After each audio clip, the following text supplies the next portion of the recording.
All right, welcome back again. Second lesson for the week is the fourth method we have now for solving quadratics, and this one is called completing the square. And this one is it's a tricky one because it involves a number of steps and things you just have to remember to do, and you're going to be adding numbers and subtracting stuff and all kinds of things, and so it can get a little bit tricky. But the idea is that we just have to do what's called completing the square, which means we are going to add to our equation half of the b value to both sides. So like if you look at these three examples here with the red numbers in them, you can see that what we're adding in the first one is 3 squared to both sides, and 3 is half of 6. So second one, we're adding 5 squared to both sides, and 5 is half of 10, right? And then the third one, we're adding -8 squared to both sides, and -8 is half of -16. And we have to add it to both sides because we don't want to change the equation at all. And if you add something to both sides of the equation, it's not changing the equation at all. It's not changing the value of anything. It's changing the look of the equation, but if you were to solve the equation, you're still going to get the same answer as you would if you didn't add those two things to either side of the equation. Okay, so we are going to have to follow a process for this, and this is something that you just have to remember. So the first process is the first step of the process is you want to isolate the terms with x in it. All right, so we want to get all the x terms on one side, and then if there's any numbers that are by themselves, we want to get them on the right-hand side. So you can see in step 1, you want ax squared plus bx plus c equal to 0.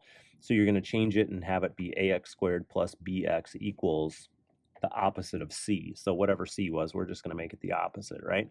So if we look at this first one, if we're going to isolate, we would write this as x squared minus 12x equals -11. All right, so there we go. That's the isolating. That's step 1. Step 2, we're going to complete the square. So when we complete the square, what we're going to do in this case is, since we have a -12 for our b term, we're going to write this as x squared minus 12x.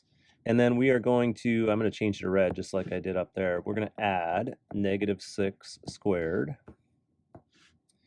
equals -11 plus, we got to add the exact same thing on the other side. Okay, so we're going to add -6 squared to both sides. Now, a lot of you are going to be tempted to actually multiply -6 by itself and write it as x squared minus 12x plus 36, but I'm going to encourage you not to do that on the left-hand side. But on the right-hand side, I want you to do it. All right, so we're going to take the left-hand side and just leave it like it is. And there's a reason for this, and you'll see why in a minute. All right, so we have -11 plus 36. And then I'm going to rewrite it again. And you don't necessarily need to do this. You could like combine these two steps into one, so you don't have to write everything down twice. But if you need to, I think it's perfectly fine to do it. Okay, so this is 25. All right, so you should notice something right away. I've got 25 on the right-hand side, which I can take the square root of, right? And then I've got a expression on the left-hand side that has a perfect square in the beginning, x squared, and it has a perfect square in the end, -6 squared. Okay, so that's why we don't want to simplify that one. We want to leave it. And you'll notice, since we took half of the -12 to get the number, we know that if we add it to itself, we're going to get that -12, right? So what we have is, we have a perfect square trinomial, more or less, that we can factor, right? All right, so I can factor this into x minus 6 times x minus 6 equals 25. And another way we could write that is x minus 6 squared, right? The whole thing squared. So I'm going to come over here where it says take the square root, and I'm going to write it as x minus 6 squared equals 25. Now, when I take the square root of both sides, I end up with x minus 6 equals, and this is where we got to be really careful. If we remember from the square root property, square root of 25 is not 5, it's plus or minus 5. Okay, so maybe some of you, I went through that square root pretty quickly. Maybe some of you are like, hey, wait a minute, what happened to that binomial with the squared term? Well, anything to the second power, if we take the square root of it, we just get rid of the second power and we keep whatever is underneath or in the parentheses, right? Kind of like when we did that example for the square root property that had a binomial in it, squared. We took the square root of that. We just got what was inside the parentheses out, right?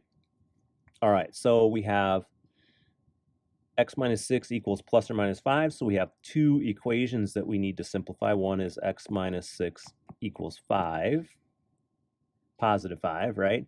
So if we add 6 to both sides, we get x equals 11. So here's one of our solutions. And then we have x minus 6 equals negative 5. That's a 6 there, by the way. And if we add 6 to both sides, we get x equals 1.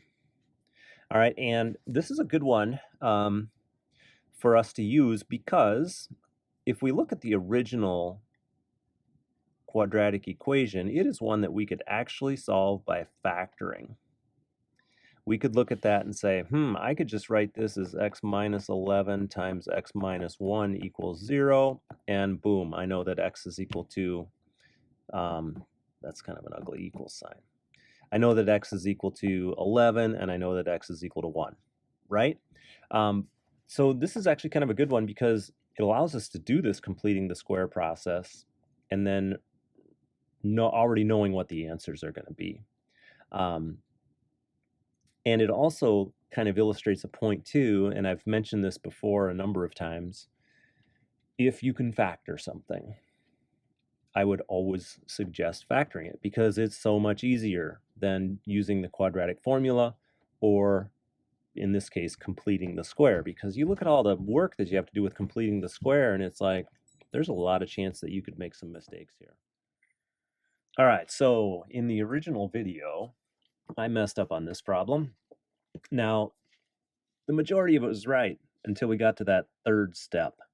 And so I'm going to redo it and you will see the correct way to finish this problem. All right, so the isolating part was correct. So we are going to isolate the x squared plus 6x by adding 59 to both sides. So we're going to say x squared plus 6x minus 59 equals 0, and we're going to add 59 to both sides.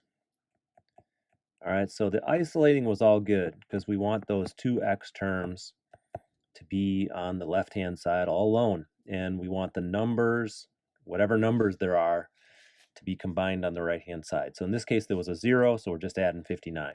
All right, and so now we're going to complete the square. And so when we complete the square, we're going to add half of 6 squared to both sides because we want to add half of the coefficient on the x term squared to both sides. So we're going to say, all right, we have x squared plus 6x plus 3 squared equals 59 plus 3 squared. All right, so this was all good in the original video.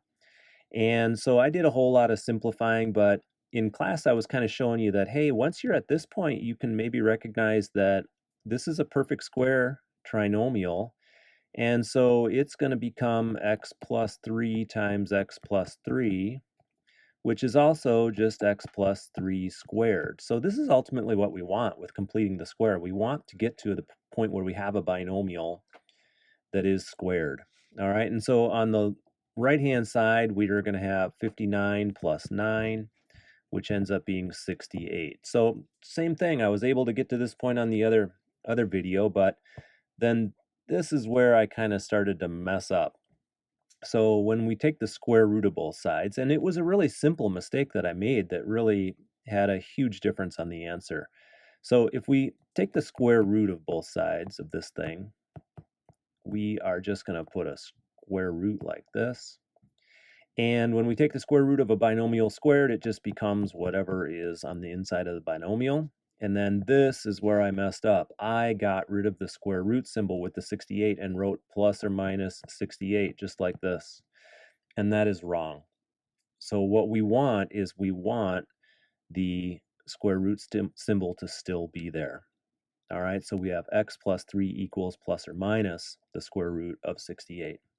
And then this is where we then would say, all right, I'm going to simplify and then solve the final two equations. So we have x plus 3 equals the positive square root of 68. And then we have x plus 3 equals the negative square root of 68. And this is a little bit confusing to some people because they're not sure what to do, because there's that square root there. They're like, oh, do I add the 3 to the 68 and make it the square, or do I subtract the 3 and make it the square root of 65? Or what do I do? Well, you can't do anything other than show that you're going to be subtracting this 3 from both sides. And when you do that, kind of the neat thing we can do is just take this and put it right in front of that plus sign. So we end up with x equals negative 3 plus the square root of 68. All right, so that's one of our answers. And then the second one, we're going to subtract 3 again. So the only difference with this one is instead of being negative 3 plus the square root of 68, it's going to be negative 3 minus the square root of 68. And that is one of our answers as well. And now, technically, we could take that square root of 68 and simplify it. And the square root of 68 can be written as the square root of 4 times the square root of 17. So we end up with 2 times the square root of 17. So technically, we should probably simplify this. So we end up with negative 3 plus 2 times the square root of 17 and negative 3 minus 2 times the square root of 17. All right, I was able to do it right this time, and I apologize for the mistake in the previous video. And so this is maybe going to affect some of the work that you have already done on some of the problems down below. So what I'd like you to do is go back and look through those and make sure you understand that if you have something you can't take the square root of, we need to leave the square root symbol and then simplify it as much as we can.